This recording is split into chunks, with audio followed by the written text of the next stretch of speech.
Hello and welcome to Quilter Cheviot's Markets Uncut podcast, your weekly look at the topics and trends we've been following here at Quilter Cheviot.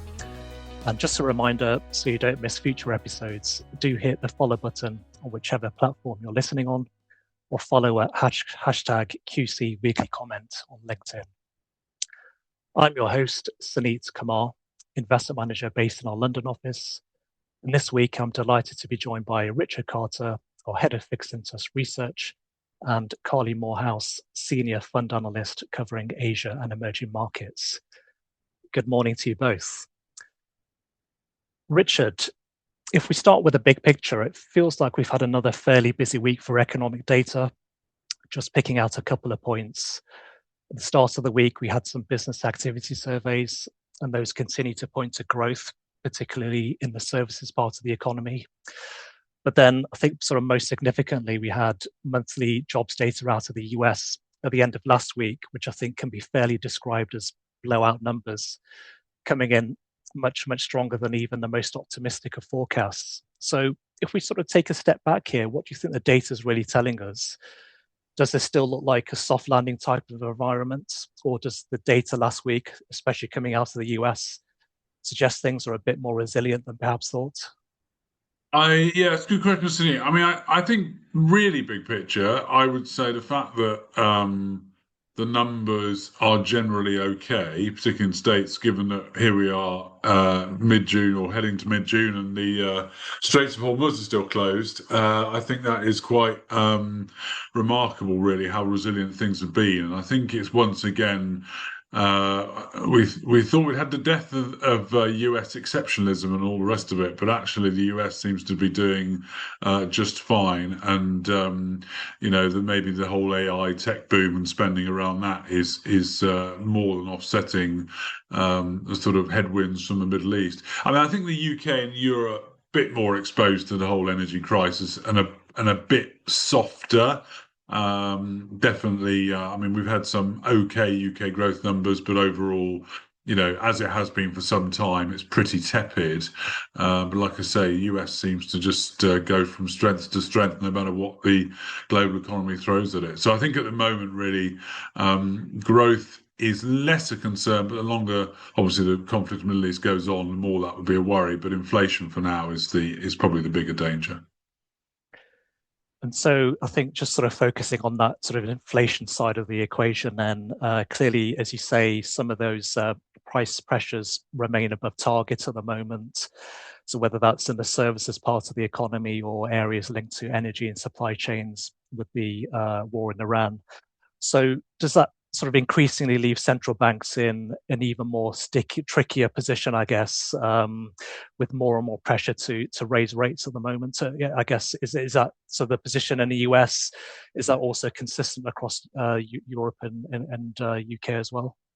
Yeah, I think so. I mean, I think unfortunately, we're getting the longer the whole thing goes on, and there's been a sort of reacceleration of violence, this early this week. The longer it goes on, and central bankers start to get more worried about second round effects. So, beyond just a sort of spike in energy prices and spike in the sort of oil and gas prices, then you start to worry about, like you say, supply chains and particularly things like food prices, and then you start to get inflation expectations rising. So this is becoming the problem, and the chatter from central bankers is increasingly kind of hawkish and concerned that they may need to raise rates.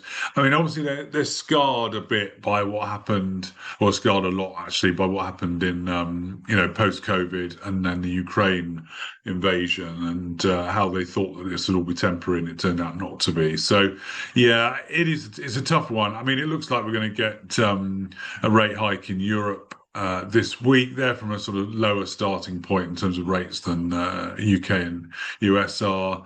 So that those rates will be moving up in Europe this week, and then UK and US probably a bit further out. But as long as you get more numbers like we got in non-farm payrolls that you mentioned in the US, I think it's going to be hard for the Fed, if it carries on, to avoid raising rates, much to sort of Donald Trump's anger, I'm afraid. But, they've got a job to do in terms of containing inflation.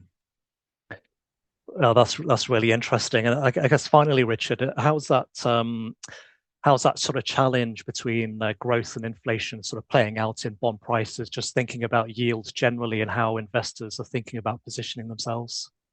Yeah, bonds aren't very loved at the moment. I mean, we've seen yields rise quite sharply since March when the whole war started. Very much, like you say, an inflation story. So you've seen sort of inflation expectations jump. Not really a growth story. If you look at something like credit spreads, corporate bond spreads was tight as they've been for a long time. So there was a bit of a wobble, but it was very short lasting. Investors continue to sort of be happy to buy credit. I mean, I think overall the yields are, pretty compelling. Even when if you look at gilts at maybe sort of not far off 5, and then you add a credit spread on top of that, you're getting close to 6% on sort of investment grade credit. So you can see why people are attracted to that. But overall, there is this inflation worry, and also, of course, the UK has the political problems. We may get if Burnham wins the upcoming by-election, we may get a leadership contest over the summer.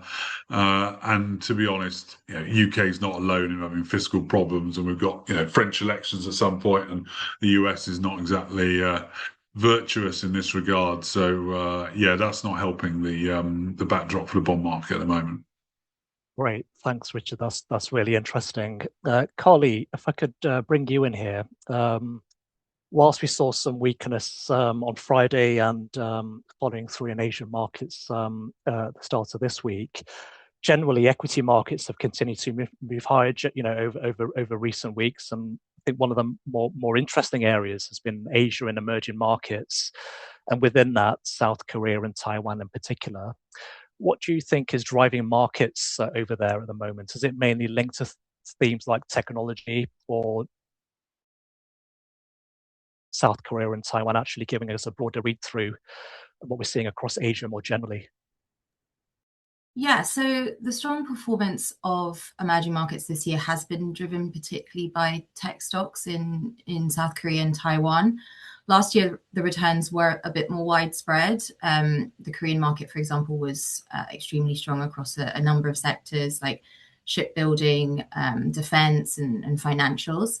And while some of those companies have continued to do quite well this year, tech has completely dominated, making returns as well as indices increasingly concentrated. So the three largest stocks, Samsung, SK Hynix, and TSMC, account for about 29% of the MSCI Emerging Markets Index today, and tech is about 49% overall now. And that's been driven by extremely strong performance of those memory names, Samsung and SK Hynix, which year to date were up 166% and just over 200% respectively to Friday. However, as you mentioned, we have seen a sell-off since Broadcom's disappointing revenue outlook last week, which extended to other semi stocks like Intel, AMD, and Nvidia, with the Nasdaq dropping about 4%. So that, along with, as we've already discussed, yet another stronger than expected US jobs number in an environment of rising inflation, that's fueling expectations of a Fed rate hike before the end of the year. So that's meant the sell-off has continued into this week and through to Asia, with the Kospi dropping as much as 8% close to the open, which led to a halt in trading. So lots going on, and not least SpaceX is expected to go public on Friday, potentially the biggest IPO in history. So a very interesting time. The sell-off isn't that unexpected. AI is a very crowded trade, not just in the US anymore, but in North Asia too. So this is probably just a well-deserved pause, given the overall demand and supply dynamics still look favorable for now. But unfortunately, because of how much tech has dominated this year and how concentrated the indices have become in these names, the rest of EM has been left behind. So as I said, it was a broader trade last year, but the war in the Middle East does and is having an outsized impact on a lot of Asian countries, particularly those in ASEAN, which really heavily rely on oil that flows through the Strait of Hormuz. And that is another big reason why tech has been the only place to be this year.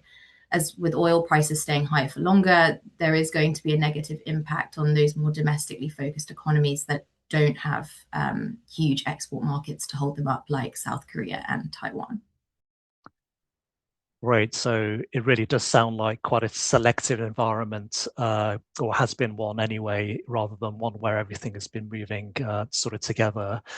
In terms of what you're sort of currently seeing, and clearly things are changing, can change very quickly, but what you're currently seeing in terms of the most interesting opportunities, or perhaps any notable changes in leadership, early signs of that, are there any particular sectors, regions, or styles across Asia and the emerging markets that stand out for you at the moment?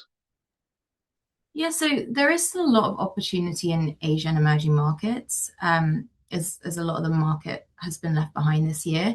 It's a key reason that we're seeing such outsized moves in Korea today, because it's up so much, whereas China isn't, and therefore Hong Kong Stock Exchange, the Hang Seng, and mainland China's CSI 300 fell just 1% and 1.5% respectively today. Industrials in China is a really interesting area, as they focus more and more on tech self-sufficiency. So the US is still trying to hamstring them when it comes to technological innovation by preventing them from getting access to the most advanced chips, etc. So this is a strategic priority for the Chinese government. Additionally, they're already leading in a number of areas that globally are coming to the fore, such as renewable energy, batteries, energy storage, EVs, and robotics. More on the consumption side of things, we know that this has continued to be very weak, not least because of the property market downturn China's been going through for about 6 years now. But households in China have a lot of money saved. So eventually, when people start to spend again, consumer-facing areas should benefit heavily, especially given it's an area that's been pretty beaten up. But when that actually happens is anyone's guess, really. But India is still a very attractive market long term. But it's one of those countries I mentioned because it is a big oil importer and very domestically focused. It's sold off quite a bit since Q3 24, so is looking more attractive today for sure, but it could be a challenging few months, particularly with weather models projecting a potentially strong El Nino this year, which could lead to a severe heat wave for India and really hurt agriculture, which is the backbone of India's economy, providing employment for about 50 to 65 of the country's population. So that's mostly on the macro, but that isn't to say that you can't find select pockets that are very attractive in Asia EM from both a growth and valuation perspective. And that's also the beauty of emerging markets. There are about 24 countries in that index. Yes, not all are somewhere you might want to invest due to political situations or liquidity, but it's still a lot of opportunity in a very diverse set of countries. So a great hunting ground for active managers. And with the indices becoming increasingly concentrated and therefore vulnerable to sell-offs like we're seeing today, being active is more important than ever. Thanks, Carly. As always, really interesting to hear your thoughts on what's happening out in Asia and emerging markets. So really just to bring everything sort of together, the backdrop in terms of economic data is generally still pointing towards growth, which should be supportive for equities. Labour markets are mixed, depending on which region you're looking at, but seem to be particularly holding up well in the US, whilst inflation continues to remain problematic, and that's putting pressure on central banks to potentially raise interest rates. And in that sort of context, the key is making sure long-term portfolios are well diversified across a range of asset classes and regions, so they can navigate those different market dynamics rather than relying on one single outcome. So on that note, thank you both for your great insights, and thank you all for listening. Did you enjoy our discussion on the podcast today? We love to hear from our listeners, so please review the show wherever you're listening and share it on your socials and tag us at Quilter Cheviot.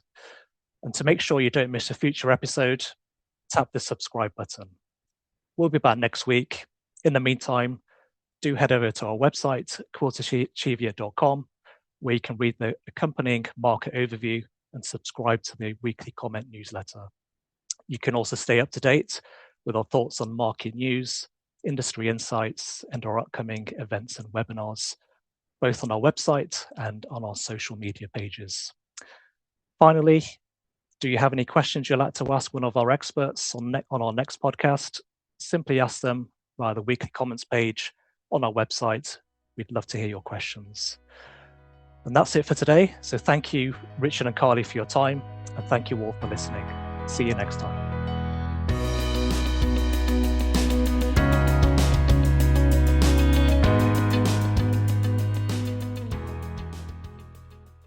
This podcast is marketing material, not investment advice or research material. Investments can go up as well as down, and past performance isn't a guide to the future.